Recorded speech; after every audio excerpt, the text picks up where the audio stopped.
এ মুসলমান বন্ধুরা আমার, আল্লাহ রাব্বুল আলামিন বলেন, এ বান্দা, এই রহিমের ভালোবাসা যদি পেতে চাও, আদর্শ গ্রহণ করতে হবে রাসূলের। লাকাদ কানা লাকুম ফি রাসূলিল্লাহি উসওয়াতুন হাসানা। আল্লাহ তাআলা বলেন, হে বান্দা, তোমরা কার আদর্শ গ্রহণ করলা? এই দুনিয়ার ভিতরে যত মানুষের ভিতরে তোমরা দেখো, তাদের আদর্শ গ্রহণ করো। একজন খেলোয়াড়ের আদর্শ গ্রহণ করো, একজন নায়কের আদর্শ গ্রহণ করো, একজন সেলিব্রিটির আদর্শ গ্রহণ করো, একজন রাষ্ট্রপ্রধানের আদর্শ গ্রহণ করো, যুব সমাজের আদর্শ গ্রহণ করো। কিন্তু তাকায় দেখো, প্রত্যেকের ভিতরে কিছু না কিছু ত্রুটি রয়েছে, ভুল অবশ্যই রয়েছে। কিন্তু আল্লাহ রাব্বুল আলামিন তোমাকে এমন একজন ব্যক্তির আদর্শ গ্রহণ করতে বললেন। আল্লাহ তাআলা ঘোষণা করলেন, লাকাদ কানা লাকুম ফি রাসূলিল্লাহ উসওয়াতুন হাসানা। এমন একজন ব্যক্তিকে অনুসরণ করতে হবে যার আদর্শের ভিতরে কোনো ভুল নাই, যার চরিত্রের ভিতরে কোনো ভুল নাই। তিনি যখন রাষ্ট্রনায়ক ছিলেন তার ভিতরে কোনো ভুল নাই। ও মুসলমান বন্ধুরা আমার, তাহলে আমাদেরকে আদর্শ গ্রহণ করতে হলে রাসূলের আদর্শ গ্রহণ করতে হবে। রাসূল যেভাবে চলতে বলেছেন ওইভাবে চলতে হবে। আল্লাহ তাআলা কোরআনের মাধ্যমে জানায় দেয়, মা আতাকুমুর রাসূলু ফাখুযুহু ওয়া মা নাহাকুম আনহু ফান্তাহু। আল্লাহ তাআলা বলেন, হে আমার বান্দারা, তোমরা যদি আমার রাসূলের আদর্শ গ্রহণ করো, কোরআনের ভিতরে যে বিধানগুলো দেওয়া হয়েছে ওই বিধানগুলো তোমাদেরকে সঠিকভাবে মানতে হবে। আর আল্লাহ তাআলার রাসূল যে বিধানগুলো নিষেধ করেছেন ওই বিষয়গুলো, ওই বিধানগুলো তোমাকে পরহেজ করতে হবে, পরিত্যাগ করতে হবে।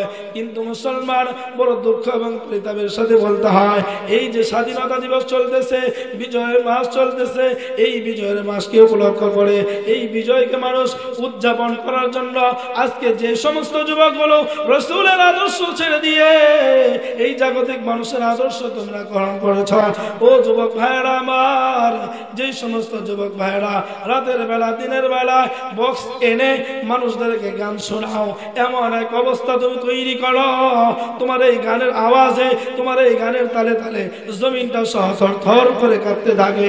এ যুবক, তোমার কি চিন্তা আছে? তুমি তো জানো না, তুমি কি একটু খেয়াল করো না? বেশি সময় না, অল্প কিছুদিন পরেই তো তুমি জমিনের ভিতরে যাইবা, ওই জমিন কিন্তু তোমারে কাঁপায়া ছাড়বে। আজকে ক্ষমতা আছে, শক্তি আছে, পাওয়ার আছে, যার কারণে তুমি গুনাহ করে মানুষ কষ্ট পায়, তারপরেও তুমি জমিন কাঁপাইতেছ। এমন একটা সময় আসবে কেউ তোমার আপন থাকবে না, কেউ তোমার কাজে লাগবে না, কেউ তোমার পাশে আসবে না। ওই সময় কিন্তু জমিন তোমাদেরকে কাঁপায়া ছাড়বে। ও মুসলমান বন্ধুরা আমার, এই যে রহমান, আল্লাহ তাআলা বলেন রহমানের বান্দা কারা? রহমান আল্লাহ তাআলা তার বান্দা হওয়ার জন্য যদি একনিষ্ঠ বান্দা হতে পারো, আল্লাহ তাআলা বলেন রহমানের বান্দার কয়েকটা শর্ত আছে। এই শর্তগুলো যদি কোনো ইমানদারের ভিতরে থাকে তাহলে সে জান্নাতে, আর যদি শর্তগুলো কোনো মানুষের ভিতরে পাওয়া না যায় তাহলে সে বেঈমান জাহান্নামে। এক নম্বর শর্ত হলো, আল্লাহ পাক বলেন, ওয়া ইবাদুর রহমানিল্লাযীনা ইয়ামশুনা আলাল আরদি হাওনা ওয়া ইযা খাতাবাহুমুল জাহিলুনা ক্বালু সালামা। আল্লাহ রাব্বুল আলামিন বলে, হে বান্দা, রহমানের বান্দারা এক নম্বর গুণ হলো তারা যখন জমিনের উপর দিয়ে চলবে, ক্ষমতা থাকলে ক্ষমতার বড়াই করবে না, টাকা থাকলে টাকা পরি করবে না। ও মুসলমান, সমাজের ভিতরে যখন চলবে সাদা সিধা ভাব নিয়ে চলবে, অহংকার করবে না, টাকা পরি করবে না, ফখরগিরি করবে না, মানুষের সঙ্গে দাম্ভিকতা করবে না। দুই নম্বর হলো আল্লাহ তাআলা বলেন, ওয়া ইযা খাতাবাহুমুল জাহিলুনা ক্বালু সালামা। এ মুসলমান, তুমি ইসলামের আদর্শ গ্রহণ করার কারণে, রাসূলের আদর্শ গ্রহণ করার কারণে, রাসূলের সুন্নাহকে অনুসরণ করার কারণে, তুমি দাড়ি টুপি পাঞ্জাবি গায়ে দেওয়ার কারণে, নামাজ পড়ার কারণে, তুমি দাওয়াত ও তাবলীগের কাজ করার কারণে বিভিন্ন রকমের মানুষ আছে তোমাকে উস্কানিমূলক কথা বলবে, তোমাকে নিয়ে কটাক্ষ করবে, তোমাকে নিয়ে হাস্য করবে। ও মুসলমান, এই সমস্ত ব্যক্তিদের সঙ্গে ঝগড়া করা যাবে না, তাদের সঙ্গে বাগবিতণ্ডায় লিপ্ত হওয়া যাবে না, তাদের সঙ্গে কোনো অবস্থাতেই তোমাকে একেবারে খারাপ পরিস্থিতি করা যাবে না। আল্লাহ তাআলা বলেন, ওই সমস্ত ব্যক্তিদের সঙ্গে খাতাবাহুমুল জাহিলুন ক্বালু সালামা, সুন্দরভাবে সালাম দিয়ে চলে আসতে হবে। তাহলে ঈমানদার বান্দাদের জন্য আল্লাহ রাব্বুল আলামিন কি বললেন? আমরা নামাজ পড়ি, আমরা আল্লাহ রসুলের সুন্নাহ মানি, আমাদেরকে চলতে হবে ওইভাবে, কোনো মানুষ যেন আমাদেরকে নিয়ে কটাক্ষ করতে না পারে। খেয়াল রাখতে হবে বাবা, বড় খেয়াল রাখতে হবে। দিনের কাজ হলো জমিনে ভালোভাবে চলবা, আর মানুষের সঙ্গে সুন্দর ব্যবহার করবা। আর রাতের কাজ কি? আল্লাহ পাক রব্বুল আলামিন বলেন, ওয়াল্লাযীনা ইয়াবীতুনা লিরাব্বিহিম সুজদান ওয়া কিয়ামা। আল্লাহ রাব্বুল আলামিন বলে, হে বান্দা, রাত যখন হয়ে যাইবে গান বাজনা করা যাবে না, দোকানে আড্ডা দেওয়া যাবে না, দীর্ঘ সময় সিনেমা দেখা যাবে না। কি করতে হবে? এশার নামাজ পড়ার পরে ঘুমায় পড়তে হবে। ঘুমায় যাওয়ার পরে কি করতে হবে? শেষ রাতে উঠতে হবে। আল্লাহ তাআলা বলেন, ওয়াল্লাযীনা ইয়াবীতুনা লিরাব্বিহিম সুজদান ওয়া কিয়ামা। এ আমার বান্দারা, রাতের বেলায় ঘুম থেকে উঠতে হবে। ঘুম থেকে উঠে আল্লাহ তাআলার সামনে কিয়াম করতে হবে, দাঁড়াই থাকতে হবে, করতে হবে, কোরআন তেলাওয়াত করতে হবে, আর লম্বা লম্বা সিজদা দিতে হবে। আল্লাহ তাআলার কাছে এই রাত উদযাপন করতে হবে ইবাদতের মাধ্যমে। হে মুসলমান, এই তিনটা কাজ করার পরেও, এ বান্দা, 5 ওয়াক্ত নামাজ পড়ার পরেও, আল্লাহ তাআলার সমস্ত হুকুম মানার পরেও তোমাকে এইভাবে মনে করতে হবে, আয় আল্লাহ, আমি যে ইবাদত করি, দিনের বেলায় আমি নেক কাজ করি, রাতের বেলায় তোমার ইবাদত করি, তোমার কুদরতি ভাবে সিজদা করি। আল্লাহ, জানি না আমার এই ইবাদতগুলো তোমার কাছে কবুল হয়েছে কিনা, জানি না আল্লাহ তুমি আমাকে পছন্দ করেছো কিনা, জানি না আল্লাহ তুমি আমাদেরকে জাহান্নাম থেকে মুক্ত করেছো কিনা। আল্লাহ তাআলার কাছে বলতে হবে, ওয়াল্লাযীনা ইয়াকুলুনা রাব্বানা সিফ আন্না জাহান্নামা। আয় আল্লাহ, আমরা তোমার কাছে জাহান্নাম থেকে নাজাত চাই, জাহান্নাম থেকে পানাহ চাই, জাহান্নাম থেকে মুক্তি কামনা করে। আয় রব্বুল আলামিন, আমাদেরকে জাহান্নাম থেকে মুক্ত করে দাও। ইন্না আযাবাহা কানা গরামা। কেননা জাহান্নামের শাস্তি বড় মারাত্মক, বড় কঠিন, বড় ভয়ঙ্কর, সহ্য করা যাবে না। ও মুসলমান বন্ধুরা আমার, আল্লাহ পাক রব্বুল আলামিন নিজেই ঘোষণা করে দিয়েছেন, ইন্নাহা সাআত মুস্তাকাররান ওয়া মুকামা। নিশ্চয়ই জাহান্নামের যারা বসবাস করবে, জাহান্নামের ভিতরে যারা থাকবে, তাদের যে বাসস্থান হবে, তাদের যে আবাসস্থল হবে, এটা কিন্তু বড় মারাত্মক, বড় ভয়ঙ্কর। এটা কিন্তু শান্তিময় জায়গা না, এটা কিন্তু বড় কষ্টকর জায়গা। ও মুসলমান, আল্লাহর পয়গম্বর বলেন, এ বান্দা, তুমি যে জীবন পেয়েছো, হায়াত পেয়েছো, এই হায়াতের ভিতরে কষ্ট আছে, সুখ আছে, আনন্দ আছে, উল্লাস আছে, বিনোদন আছে, সুখ দুঃখ সব আছে। কিন্তু তোমার জন্য সামনে এমন 2টা জায়গা অপেক্ষমান। এমন একটা জায়গা আছে যেখানে শুধু কষ্ট আর কষ্ট, যেখানে শুধু কষ্ট আর কষ্ট। জীবনে আর কোনোদিন ওইখানে তুমি শান্তি পাইবা না, সুখ পাইবা না, আরাম পাইবা না, আনন্দ পাইবা না। ওই জায়গাটার নাম হলো জাহান্নাম। তুমি একবার না, 1000 বার, 1000 বারও না, 1 লক্ষ বার, 1-2 বছর না, 100 বছর না, 1000 বছর পর্যন্ত আল্লাহ তাআলাকে ডাকতে থাকবা। আল্লাহ তাআলা তোমার একটা ডাকের জবাব দিবে না। ওইটা হলো জাহান্নাম।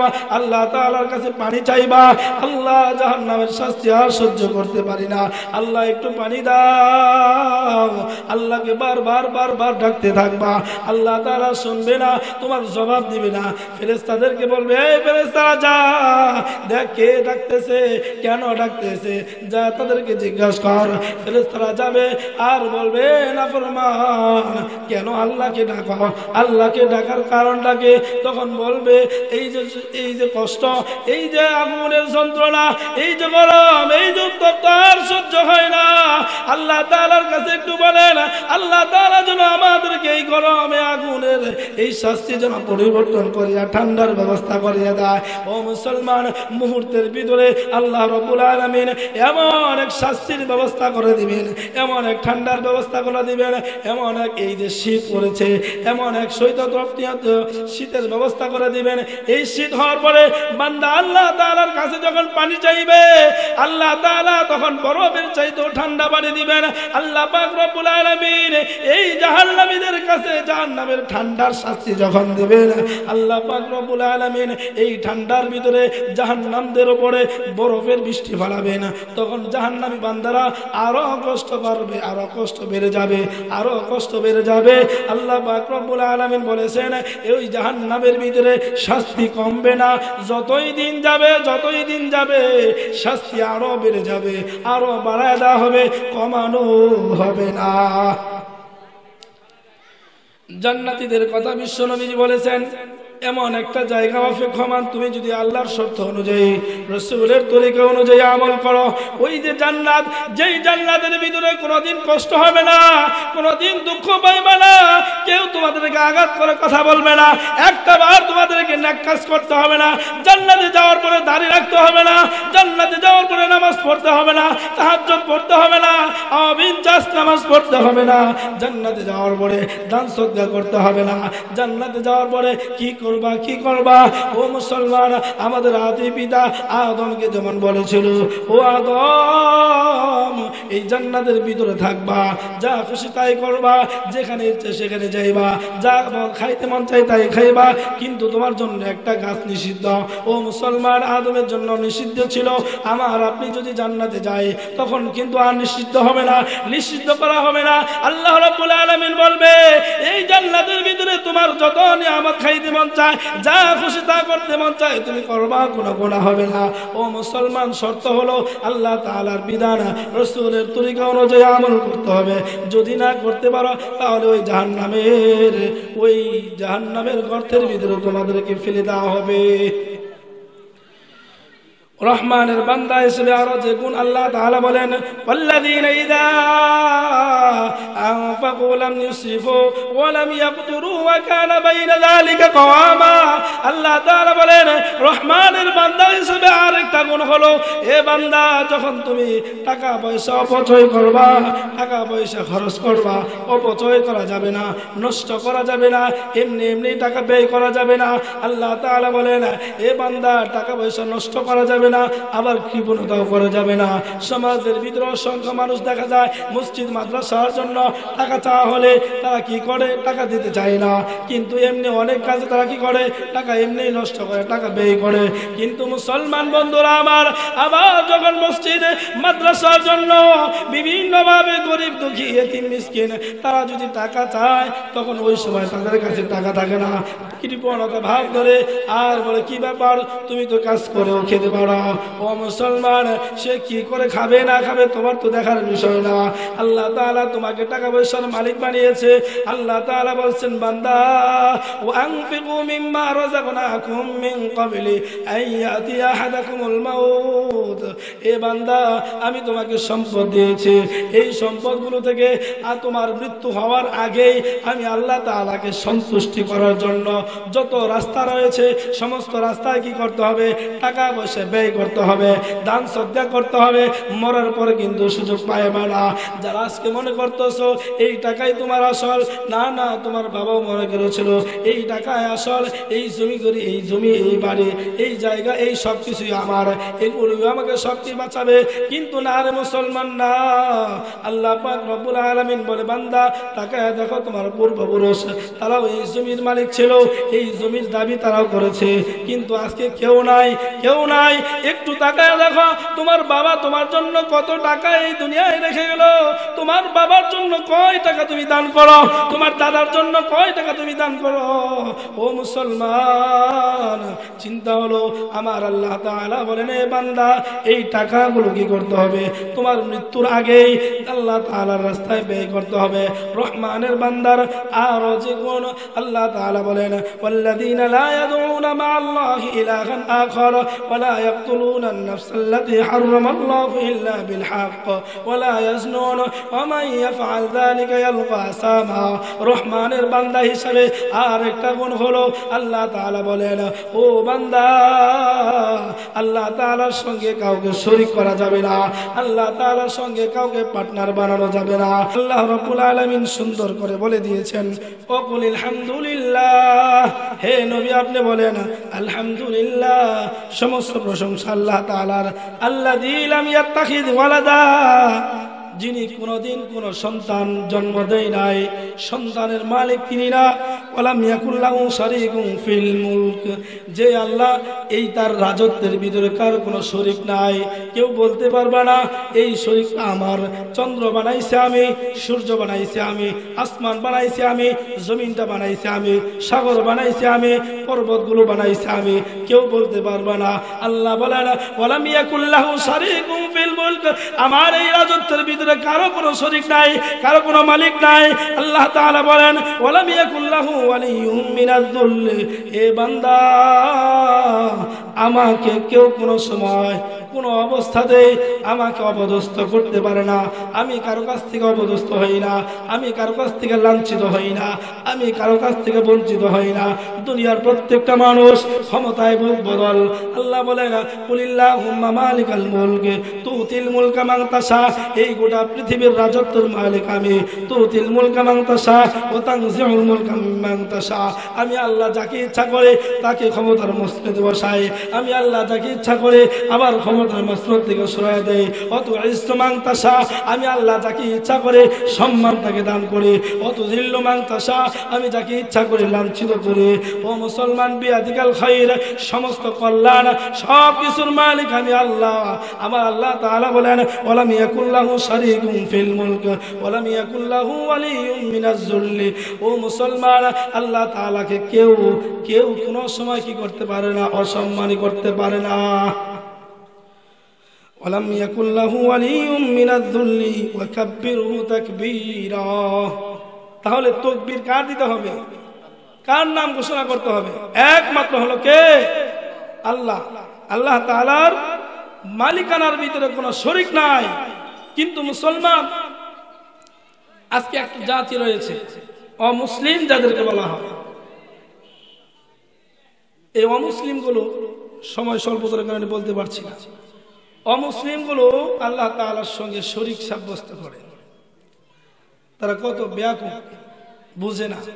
আল্লাহ কত সুন্দর করে কোরআনে বলে দিয়েছে। ও মুসলমান বন্ধুরা আমার, আল্লাহ পাক রব্বুল আলামিন রহমানের বান্দা হিসেবে আরো কয়েকটা গুণ উল্লেখ করেছেন। আল্লাহ তাআলা বলেন ওয়ালা ইয়াকতুলুনান নাফসাল্লাতী হারামাল্লাহু ইল্লা বিল হক। আল্লাহ তাআলা বলেন রহমানের বান্দা যদি তুমি হয়ে থাকো, জান্নাতের আশা যদি তুমি করে থাকো, তাহলে কি করা যাবে না? শরীয়ত যার ব্যাপারে কিসাসের হুকুম দিয়েছে, শরীয়ত যার ব্যাপারে হদের হুকুম দিয়েছে, হত্যা করার হুকুম দিয়েছে, ওই সমস্ত শরীয়তের বিধান ছাড়া ইচ্ছাকৃতভাবে নিজের ক্ষমতাকে টিকায় রাখার জন্য, নিজের আভিজাত্যকে প্রকাশ করার জন্য কোনো মানুষকে হত্যা করা যাবে না। কোনো মানুষকে একেবারে অন্যায়ভাবে এমনি মৃত্যুদণ্ড দেওয়া যাবে না। এই যে একটু আগে শুনলাম আল্লাহর হাবিব বলেছেন, এ মুসলমান, কিয়ামতের আগ দিয়ে এমন একটা সময় আসবে, এমন একটা সময় আসবে যেই সময় মানুষ মানুষকে হত্যা করবে। কেন হত্যা করলো? হত্যাকারীও জানবে না, যাকে হত্যা করা হয়েছে সেও জানবে না কোন অপরাধে তাকে হত্যা করা হয়েছে। গতকাল একটা সংবাদ প্রকাশ পেয়েছে, ও মুসলমান, যারা হত্যা করেছে 1, 2, 3 হাত আর হইয়া তাদের কাছে গিয়েছে। ওই লোকগুলো কেন হত্যা করেছে তারা জানতো না, কিন্তু যাদেরকে হত্যা করেছে তাদেরকেও জানতো না। মুসলমান, এই জিনিসটা দেখার পরে, এই ভিডিওটা দেখার পরে বুঝতে পারলাম যে কিয়ামত আর বেশি দূরে নাই। কারণ মানুষের ভিতরে আল্লাহ তাআলার ভয় নাই। ক্ষমতার জন্য, নিজের আভিজাত্যের জন্য, নিজের অনেক কিছু করার জন্য তারা মানুষকে হত্যা করতে পারে। অর্থাৎ রহমানের বান্দা যারা, তারা কোনো অবস্থাতেই মানুষদেরকে মারতে পারবে না, হত্যা করতে পারবে না। রহমানের বান্দা হিসেবে আল্লাহ তাআলা বলেন ওয়ালা ইয়াজনুন, এ বান্দা জিনা করা যাবে না। কিন্তু মুসলমান, জিনা তো বর্তমানে অহরহ হয়ে গেছে। এটা তো একটা সাধারণ বিষয় হয়ে গেছে। জিনা অবাধে করতেছে। আজকে আমার দেশের দিকে তাকাইলে দেখা যায় কত hotel, 5 star hotel, 3 star hotel, আবাসিক হোটেল, কত জায়গায় কতভাবে দেওয়া হয়েছে, তাদেরকে লাইসেন্স পর্যন্ত দেওয়া হয়েছে। অথচ আমার আল্লাহ তাআলা বলেন, এ বান্দা, এই জিনা করা কিন্তু বড় মারাত্মক। কিয়ামতের ময়দানে এর শাস্তি কিন্তু বড় কঠিন হয়ে যাইবে, এর শাস্তি কিন্তু বড় ভয়ানক হয়ে যাইবে।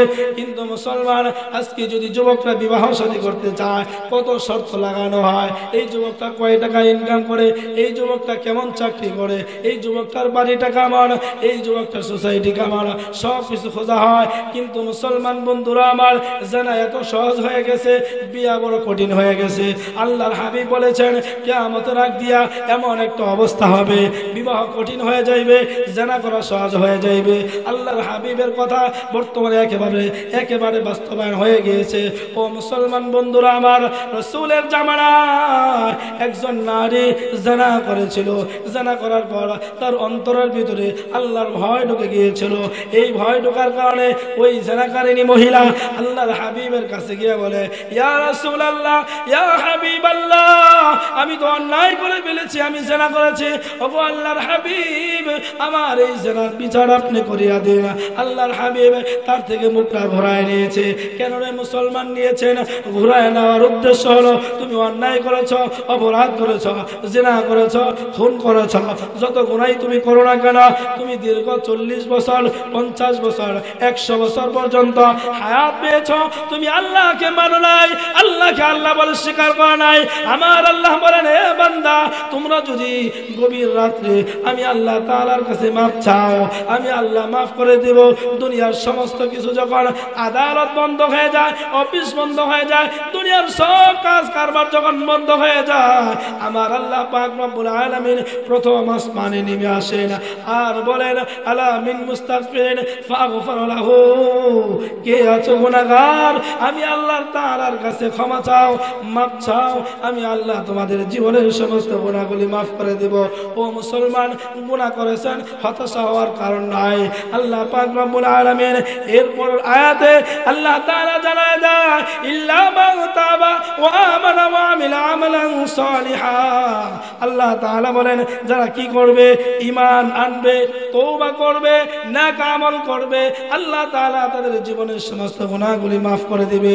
শুধু মাফ করে দিবে এমনটা না, আল্লাহ রাব্বুল আলামিন বলেন, ফাউলাইকা ইউবাদদিলুল্লাহু সাইয়্যাতিহিম হাসানাত। আল্লাহ রাব্বুল আলামিন তাদের জীবনের সমস্ত গুনাহগুলি মাফ করে দিয়ে আল্লাহ তাআলা গুনাহগুলো নেকি দ্বারা পরিবর্তন করিয়া দিবেন। এ মুসলমান, এই মহিলা জিনাকারিনী মহিলা আল্লাহর রাসূলের কাছে গিয়ে যখন বলে, ইয়া রাসূলুল্লাহ, আমি জিনা করেছি, আমার শাস্তি দিয়ে দেন, আমার ফয়সালা করিয়া দেন। আল্লাহর হাবিব চেহারা ঘোরায় নিয়েছে, আবার গেছে, আবার ঘোরায় নিয়েছে। এইভাবে 2-3 বার করার পরে ও মুসলমান, মহিলাটা বলতেছে, ইয়া রাসূলুল্লাহ, ইয়া হাবিবাল্লাহ, শুধু জিনা করেছি এমনটা না, এই জিনার মাধ্যমে আমার গর্ভে সন্তানও চলে আসছে। ও আল্লাহর হাবিব, আমার একটা ফয়সালা করে দেন, কিয়ামতের ময়দানে যেন জিনাকারিনী হিসাবে, অপরাধী হিসাবে, নাফরমান হিসাবে, জাহান্নামী হিসাবে আল্লাহ তাআলার সামনে দাঁড়াইতে না হয়। ও মুসলমান, আল্লাহর হাবিব সঙ্গে সঙ্গে বলতেছে, ও মা, তুমি তো অন্যায় করেছ, তুমি তো অপরাধ করেছ, তোমার গর্ভে যে সন্তান আসছে, ওই সন্তানের তো কোনো অপরাধ নাই, সন্তান তো কোনো ভুল করে নাই। সুতরাং মা, তোমার যে গর্ভে সন্তান আসছে, এই সন্তান ভূমিষ্ঠ হওয়ার পরে তারপরে তোমার যে বিচার, এই বিচারটা প্রয়োগ করা হবে। মহিলা চলে গিয়েছে, দীর্ঘদিন পরে সন্তান হয়েছে, সন্তান হওয়ার পরে আল্লাহর হাবিবের কাছে চলে আসছে। আল্লাহর হাবিব বলতেছে, মা, সন্তানের হক রয়েছে। কি হক রয়েছে? আপাতত কমসে কম 2 থেকে 2.5 বছর সন্তানকে দুধ পান করাইতে হবে, তোমাকে লালন পালন করতে হবে, সন্তান যেন একটা উপযুক্ত পর্যন্ত হতে পারে, এই ব্যবস্থা তোমাকে করে দিতে হবে। ও মুসলমান, আল্লাহর হাবিবের কাছে মহিলাটা বারবার বলে, ইয়া রাসূলুল্লাহ, এই যে দীর্ঘ 2 বা 2.5 বছর পর্যন্ত আমাকে আপনি শর্ত লাগায় দিলেন, এই সময়টার ভিতরে যদি আমার মৃত্যু হয়ে যায়, আমার হায়াত যদি শেষ হয়ে যায়, আমি আল্লাহ তাআলার সামনে কেমনে দাঁড়াবো? আমি আল্লাহ তাআলার সামনে কিয়ামতের ময়দানে কেমনে উপস্থিত হইব? আমি তো গুনাহগার হইয়া, জিনাকারিনী হইয়া কিয়ামতের ময়দানে উপস্থিত হতে হবে। ও মুসলমান, ওই মহিলাটা চলে গেল, কান্না মাখা কণ্ঠে তিনি বাড়িতে চলে গেলেন। এই সন্তানটাকে দুধ পান করায়, অন্য জিনিস খাওয়ায়, আস্তে আস্তে হাঁটা শিখায়, মার কাছ থেকে তার মহব্বত দূর সরায় দেয়। ও মুসলমান, 2-2.5 বছর হয়ে যাওয়ার পরে সন্তানটাকে অন্য খাবার হাতে দিয়ে আল্লাহর হাবিবের কাছে নিয়ে গিয়েছেন। আল্লাহ তাআলার রাসূলের কাছে যাওয়ার পরে আল্লাহ তাআলার রাসূলকে বলল, আল্লাহর হাবিব দেখেন আমার সন্তান একা একা চলতে পারে, আমার সন্তান একা একা খাইতে পারে, ও আল্লাহর হাবিব আপনি আমার জন্য ফয়সালা করিয়া দিন। আল্লাহর হাবিব সঙ্গে সঙ্গে সন্তানটাকে একজন সাহাবীর কাছে দিয়ে দিলেন আর অন্য সাহাবীদেরকে বললেন, ও সাহাবী যাও তার জন্য গর্ত খনন করে তার ফয়সালার ব্যবস্থা করিয়া দাও। ও মুসলমান, গর্ত খনন করার পরে সিনা পর্যন্ত গেড়ে দিয়ে পাথর দিয়ে তাকে হত্যা করা হবে। এমন সময় সাহাবায়ে কেরাম পাথর মারতেছে, একটা পাথর মহিলার মাথার ভিতরে লাগার পরে সঙ্গে সঙ্গে রক্ত সেখান থেকে রিটার্ন হইয়া একজন সাহাবীর শরীরের কাছে যাওয়ার পরে আল্লাহর রাসূল বলেন, এই খবরদার সাহাবী, তুমি একে নিয়ে তিরস্কার কইরো না, তাকে নিয়ে তুমি মন্তব্য কইরো না। কারণ কি জানো, এই মহিলা এত পরিমাণ তওবা করেছে, তার তওবা আল্লাহ তাআলার কাছে এত পরিমাণ এত ভাবে পছন্দ হয়েছে। এই মহিলার তওবা যদি এই মদিনার ভিতরে প্রত্যেকটা মানুষের ভিতরে ভাগ করে দেওয়া হয়, প্রত্যেকটা মানুষ জান্নাতি হয়ে যাবে। তাহলে মুসলমান তওবা করতে হবে, গুনাহ করার পরে তওবা করতে হবে, তওবা না করে কোনো উপায় নেই। তো রহমানের বান্দার আরো অনেকগুলো গুণ আছে, সেই গুণগুলো আল্লাহ পাক রব্বুল আলামিন আমাদের ভিতরে যেন বিদ্যমান করে দেয়, সেই গুণ অনুযায়ী যেন আমরা কি করতে পারি, আমল করতে পারি। তবে মুসলমান, এই যে আল্লাহ তাআলার বান্দা আমাদেরকে আল্লাহ তাআলা বানিয়েছেন, এই যে ভগবান এই পৃথিবীটা এত মায়া করি, এত মহব্বত করি, ভালোবাসি, একটা সময় আমাদেরকে এই পৃথিবী ছেড়ে চলে যাইতে হবে। সেই কথাই আল্লাহ তাআলা কোরআনে বলেছেন, অনুফিকা ফিস-সূর فصعق من في السماوات والأرض ومن في الأرض إلا من شاء الله ثم نفخ فيه أخرى فإذا هم قيام ينظرون। আল্লাহ পাক রব্বুল আলামিন বলেন, এ বান্দা কিয়ামত যখন হয়ে যাইবে, প্রতিটা দিন যেমন করে মানুষ কৃষক যেমন করে কৃষি কাজ করার জন্য খেতে চলে যায়, ওই কিয়ামতের আগ দিয়ে তারাও কৃষক খেতে চলে যাইবে। ব্যবসায়িক যেমন করে ব্যবসার উদ্দেশ্যে বের হয়ে যায়, উনিও ঠিক তেমনি বের হয়ে যাইবে।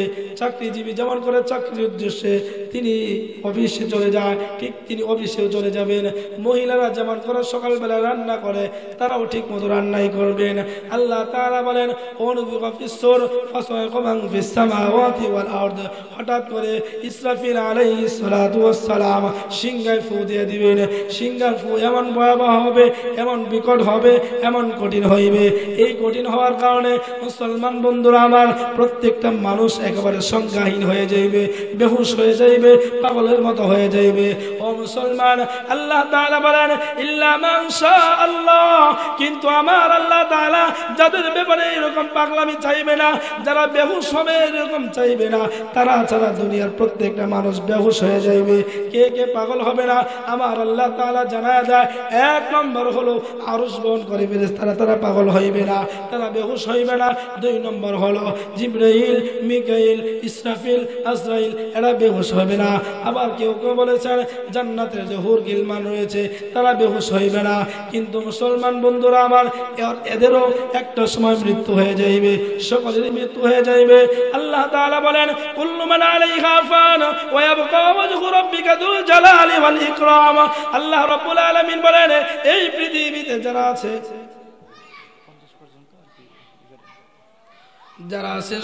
সকলের কি করতে হবে, সকলেরই একশো সময় মৃত্যুবরণ করতে হবে। শুধুমাত্র থাকবে আল্লাহ, আল্লাহ তাআলাকে ছাড়া আর কেউ থাকবে না। ও মুসলমান, এই যে সবাই মরে গেল, সবাই শেষ হয়ে গেল, এর মাঝখানে দীর্ঘ একটা সময় চলে যাবে। কেউ বলেছেন 40 বছর, কেউ বলেছেন 40,000 বছর। এই 40,000 বছর শেষ হওয়ার পরে আল্লাহ পাক রব্বুল আলামিন আবার ইসরাফিলকে হায়াত দিবেন। ইসরাফিল আবার কি করবে, দ্বিতীয় সিংহায় ফু দিবে। অনুবিকা বিশ্ব ثم نفخ فيه أخرى فإذا هم قيام ينظرون। দ্বিতীয় সিংহায় যখন ফু দিবে, এই সিংহায় ফু দেওয়ার পরে প্রত্যেকটা মানুষ কবর থেকে উঠবে। ওয়াইদাল কুবুর বুসিরাত, প্রত্যেকটা মানুষ কবর থেকে উঠে যাবে। উঠা প্রত্যেকটা মানুষ দেখতে থাকবে, আরে মানুষের সঙ্গে কেমন আচরণ করা হচ্ছে, মানুষের সঙ্গে এখন কি ফয়সালা করা হবে, মানুষের সঙ্গে এখন কি মুআমালা করা হবে। এইভাবে আল্লাহ রাব্বুল আলামিন কি করবেন, হাসরের ময়দানে উঠায়া দেবেন। আর আল্লাহ তাআলা বলবেন, লিমানিল মুলকুল ইয়াউম লিল্লাহিল ওয়াহিদিল কাহ্হার, এ বান্দা বল আজকের রাজত্ব কার। কেউ কোনো কথা বলবে না, কেউ কথা বলার কোনো অনুমতি পাবে না, কেউ কথা বলার মতো সাহস পাবে না। ও মুসলমান, কি অবস্থা হবে আল্লাহ তাআলার সামনে যাওয়ার পরে, ওই হাসরের ময়দানে কি ভয়াবহ পরিস্থিতি হবে। ওই সময় আল্লাহ রাব্বুল আলামিন লিল্লাহিল ওয়াহিদিল কাহ্হার, তিনার যে গুণবাচক নাম রয়েছে, যেমন রহমান দুনিয়াতে দয়া করেছেন, রহিম পরকালে ঈমানদারদেরকে দয়া করে আরশের নিচে ছায়া দিবেন, আর যারা গুনাহগার তাদের জন্য আল্লাহ তাআলা হয়ে যাবেন কাহ্হার। ও মুসলমান, এই কাহ্হারিয়াতের হওয়ার কারণে আদম নবী তিনি বলবেন, আজকে তো আল্লাহ তাআলার সামনে আমি যেতে পারবো না। এই নবীর আদর্শ গ্রহণ করার কথা বললাম, আজকে নবীর আদর্শ গ্রহণ করেন নাই। কিয়ামতের ময়দানে আল্লাহর হাবিব নিজে বলেছেন, সমস্ত নবীরা পর্যন্ত, আমরা মানুষ তো সাধারণ মানুষ, আমরা তো সাধারণ বিষয়, সমস্ত নবীরা পর্যন্ত কিয়ামতের ময়দানে ইয়া নাফসি নাফসি করবে, তাদের নিজেদের ভুলের ব্যাপারে শঙ্কায় থাকবে। আদম আলাইহিস সালাতু ওয়াস সালামকে আল্লাহ তাআলা জান্নাতে ফল খাইতে নিষেধ করেছিলেন, ফল খেয়েছে। নূহ নবী তার সন্তানকে ওই ঝড়ের সময় তিনি কি করতে চেয়েছিলেন, নৌকায় উঠাইতে চেয়েছিলেন। তিনি নৌকায় উঠাইতে চাওয়ার কারণে এটাও একটা ভুল করেছেন। আল্লাহ তাআলা বলেছেন, লাইসা মিন আহলিক, হে নূহ তোমার সন্তান যে কালিমা পড়ে নাই তাকে তুমি কেন নৌকায় উঠাও? খবরদার, সে তোমার সন্তান না, সে তোমার পরিবারের অন্তর্ভুক্ত হতে পারে না। তোমার পরিবারের অন্তর্ভুক্ত হলো তিনারা যারা তোমার উপর ঈমান এনেছে। ইব্রাহিম নবী তিনিও তিনটা ভুল করেছেন, মুসা নবী তিনিও ভুল করেছেন, ঈসা নবী তাকে দুনিয়া থেকে যাওয়ার পরে খ্রিস্টানরা তারে আল্লাহ তাআলার সন্তান বলেছেন। এইভাবে প্রত্যেকটা নবী কিয়ামতের ময়দানে নিজেদেরকে নিয়ে শঙ্কায় থাকবেন। কেউ ওই সময় আল্লাহ তাআলার কাছে যাইতে পারবে না। একমাত্র আমার আপনার নবী, শেষ নবী মুহাম্মদুর রাসূলুল্লাহ সাল্লাল্লাহু আলাইহি ওয়াসাল্লাম, যিনি আজও ওই মদিনায় শুয়ে শুয়ে ইয়া হাবলি উম্মতি বলতেছেন, ওই কিয়ামতের ময়দানে আল্লাহ তাআলার আরশের নিচে মাকামে মাহমুদে সিজদায় পড়ে ইয়া হাবলি উম্মতি, ইয়া হাবলি উম্মতি বলতে থাকবেন। কতক্ষণ বলবেন রে যুবক? যতক্ষণ পর্যন্ত তোমার আর আমার গুনাহ মাফ না হবে, আমাকে তোমাকে আল্লাহ তাআলা যতক্ষণ পর্যন্ত জান্নাতি হিসেবে কবুল না করবেন, ততক্ষণ পর্যন্ত আল্লাহর রাসূল এই সিজদা থেকে মাথা উঠাবে না। এজন্য সম্মানিত হাজিরিন, একটা আয়াত বলে আমি শেষ করে দিচ্ছি। আল্লাহ তাআলা বলেন, ইয়াউমা লা তামলিকু নাফসুন লিনাফসিন শাইআ ওয়াল আমরু ইয়াউমাইযিন লিল্লাহ। কিয়ামতের ময়দানে কোন মানুষ, কোন ব্যক্তি অন্য কোন ব্যক্তির দাবি করতে পারবে না। আমার আল্লাহ তাআলার কথা কোন মানুষ অন্য কোন মানুষের দাবি করতে পারবে না যে এটা আমার ছেলে, এটা আমার মেয়ে, এটা আমার বাবা, এটা আমার মা, এটা আমার বিবি, এটা আমার স্বামী, এই দাবি কেউ করতে পারবে না। তবে শুধুমাত্র ওয়াল আমরু ইয়াউমাইযিন লিল্লাহ, আল্লাহ তাআলার পক্ষ থেকে যার অনুমতি কি হবে, অনুমতি সাপেক্ষে যাকে আল্লাহ অনুমতি দিবেন, ওই লোকটাই মাত্র কি করতে পারবেন, আল্লাহ তাআলার দরবারে বলতে পারবেন যে আমি জান্নাতি, আল্লাহ আমাকে জান্নাতি হিসেবে তুমি কবুল করেছো, এই জন্য তুমি আমার মাকে মাফ করে দাও। আল্লাহ আমি জান্নাতি, আমার বাবাকে তুমি মাফ করে দাও। আল্লাহ আমি জান্নাতি, আমার বিবিকে তুমি মাফ করে দাও, আমার ছেলেকে মাফ করে দাও, আমার মেয়েকে মাফ করে দাও। ও মুসলমান, যদি জান্নাতি হতে চান, এই রহমানের যে গুণগুলো বলা হয়েছে, প্রত্যেকেই এই গুণগুলো শিখে আমল করার চেষ্টা করেন।